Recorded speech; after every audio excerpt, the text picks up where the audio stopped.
안녕하세요. B급 은행원입니다. 지금 이 12월이 끝나가는 시점에 여러분들이 해야 할 일이 있죠. 그건 바로 연말정산을 준비하는 것입니다. 직장인분들 공감되시죠? 오늘은 연말정산에 도움이 되는 상품들을 소개해 드리겠습니다. 영상 보시고 내가 안 가지고 있는 게 있다면 바로 가입하기로 해요. 그럼 한번 알아보러 가 보실까요? Let's get it!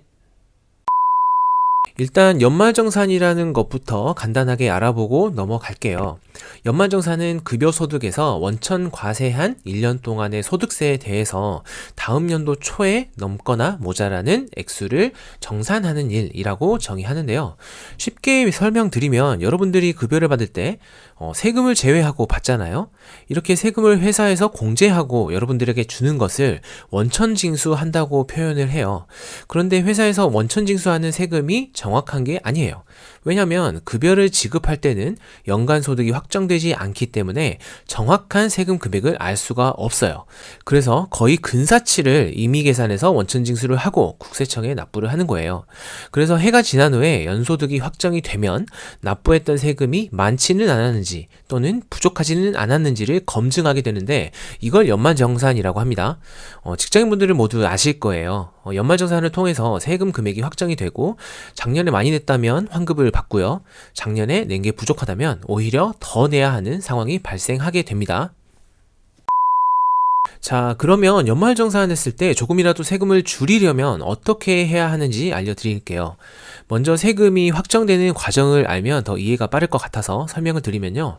작년 소득이 확정된 것, 그걸 종합소득 금액이라고 말합니다. 원래는 이 종합소득 금액에 세율을 곱해서 세금을 내야 하는 게 맞는데요. 그럼 삶이 너무 팍팍해지니까 정부에서 두 가지 혜택을 줬습니다. 하나는 소득 금액 자체를 줄여줘서 세율을 곱했을 때 세금이 덜 나오게 하는 혜택이에요.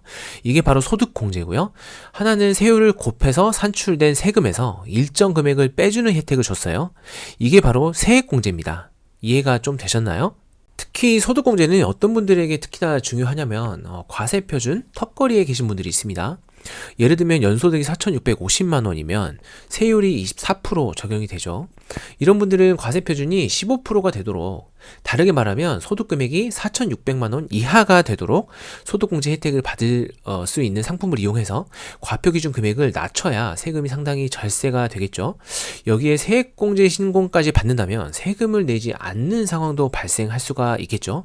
자, 그러면 연말정산했을 때 조금이라도 세금을 줄이기 위해서 구독자분들께서는 소득공제 되는 상품 그리고 세액공제 되는 상품은 필수적으로 가지고 있어야겠죠. 무엇이 있는지 보겠습니다. 첫 번째로 주택청약 종합저축입니다. 이 상품에 가입하면 소득공제 혜택을 받을 수가 있어요. 1년 동안 240만원, 매월 20만원을 납입한다면 총 납입금액의 40%인 96만원까지 소득공제를 해줍니다. 대신에 페널티도 존재하는데요.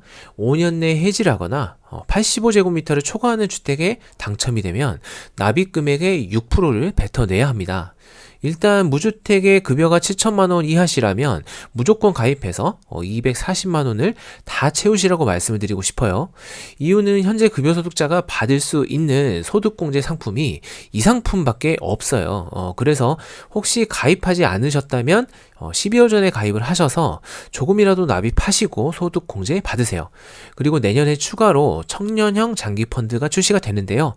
이건 소득이 5천만원 이하만 소득공제 혜택을 받을 수가 있어요. 궁금하시면 오른쪽 위에 링크를 참고해 주시면 되겠습니다. 다음은 연금저축이에요. 연금저축은 펀드로 가입할 수 있고 보험으로도 가입할 수가 있는데요. 이 상품은 세액공제를 해주는 상품이에요. 얼마나 되는지 알아볼까요? 먼저 50세 미만을 보면요. 소득 구간으로 나눠지는데요. 총 급여가 5,500만원 이하 근로자 또는 종합소득금액 4천만원 이하 거주자는 세액공제 한도가 400만원이고요. 세율 16.5%, 최대 66만원을 세금에서 공제해 줍니다. 총 급여가 5,500만원에서 1억 2천만원 이하 근로자는 또는 종합소득금액 4천만원에서 1억원 이하 거주자는 세액공제 금액은 400만원으로 똑같고요. 세율 13.2% 적용돼서 최대 52만 8천원을 공제받을 수 있어요. 급여가 1억 2천만원, 종합소득이 1억원을 초과하는 케이스는 세액공제 한도가 300만원으로 줄어들고요. 세율 13.2%가 적용이 돼서 최대 39만 6천원을 공제받을 수 있습니다. 그리고 2022년까지 만 50세 이상인 분들은 공제 한도가 200만 원씩 늘어나는데요. 1억 2천만 원 이하 근로자나 종합소득 금액 1억 이하인 거주자가 연금저축에 납입을 한다면 한도가 600만 원으로 늘어나고요. 1억 2천만 원 초과거나 종합소득 금액 1억 원 초과인 거주자는 한도가 늘어나지 않습니다. 세 번째 상품은 IRP라고 불리는 개인형 퇴직연금이에요. IRP도 세액공제를 해주는 상품인데요. 공제율이 연금저축과 같습니다. IRP와 연금저축을 합쳐서 총 공제 한도가 700만 원이거든요. 그러니까 IRP에만 700만 원을 입금해서 전액 세액공제 받을 수도 있고요. 또는 연금저축 400만 원, IRP 300만 원 이렇게 나눠서 입금하고 700만 원 공제를 받으실 수가 있어요. 총 합산해서 700만 원까지 받을 수 있다라고 기억하시면 아주 쉬울 것 같습니다. 연금저축과 IRP의 계좌 운용 방법은 다음에 알아보는 걸로 하고요. 또 다른 상품을 보러 가보시죠. 다음은 개인종합자산관리계좌인 ISA입니다. 일단 ISA는 가입한 분들에게 세액공제 혜택을 주는 건 아니고요. 만기된 자금을 연금계좌로 입금하는 경우에 만기 금액의 10% 최대 300만 원까지 세액공제를 받을 수가 있어요. 지금 벌써 만기가 돌아오는 계좌들이 상당히 많기 때문에 입금하고 다시 ISA 계좌를 개설해도 되거든요. 그래서 혹시 만기 자금으로 세액공제를 받고 싶으신 분들은 연금 계좌에 입금을 하시면 되겠습니다. 소득 구간에 따라서 16.5% 또는 13.2%의 세율이 적용되겠습니다. 다음으로는 보장성 보험입니다. 보험은 저축성 보험과 보장성 보험이 있는데요. 저축성 보험은 세액공제 혜택 대상이 아니고요. 보장성 보험만 대상이 됩니다. 13.2% 세액공제 받을 수가 있어요. 아마 보험 한두 개 정도는 소액이라도 들고 있으실 것 같은데 보장성이라면 세액공제 받으시면 됩니다.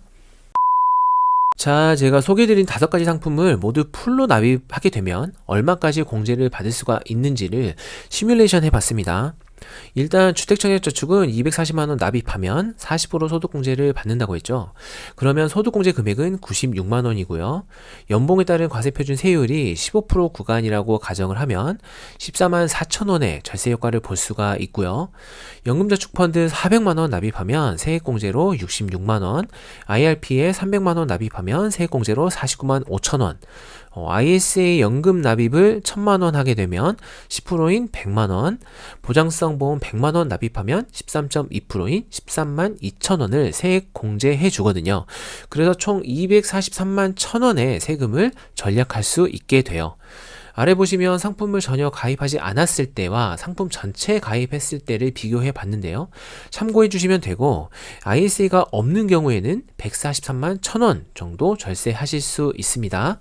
내년에 청년분들은 청년형 장기펀드가 새로 출시되잖아요. 그래서 그것도 시뮬레이션 한번 해봤습니다. 한번 볼까요? 조금 더 표가 복잡해졌죠. 여기 보시면 청년형 장기펀드를 제가 추가해 놓은 걸 보실 수 있고요. 600만 원 납입하면 40% 소득공제를 해주니까 36만 원 정도 추가로 세금을 내지 않는 걸로 계산이 되네요. 혜택받는 금액을 합산하면 279만 1천 원을 세테크할 수 있겠습니다. 근데 여러분, 저는 이게 현실적으로 절대 쉽다고 생각하지 않아요. 이런 상품들을 한도액에 맞춰서 납입하려고 하면 월 납입액이 140만 원 가까이 되거든요. 연봉 자료를 찾아보니까 2021년 기준으로 연봉 5천만 원 직장인의 실제 수령액이 자료마다 좀 다르긴 한데 약 350만 원에서 360만 원 사이더라고요.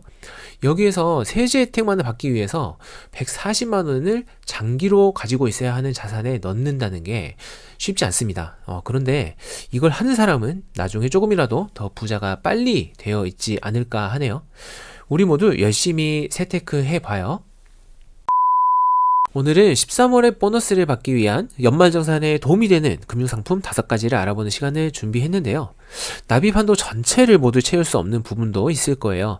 하지만 이런 상품들이 절세에 도움이 되는구나 정도라도 알아가시고 꼭 연말 되기 전에 상품 신규해서 가지고라도 있으시고요. 여유가 되면 저축하면서 세금도 절약하셔서 조금이라도 더 여유로운 날을 앞당겨 봅시다. 오늘 영상은 여기까지고요. 관련 내용으로 궁금사항이 있다면 댓글로 남겨주시면 궁금점 해소를 위해 노력하겠습니다. 영상이 도움이 되셨다면 구독, 좋아요, 알림 설정 꼭 부탁드리고요. 영상 제작에 큰 도움이 됩니다. 감사합니다.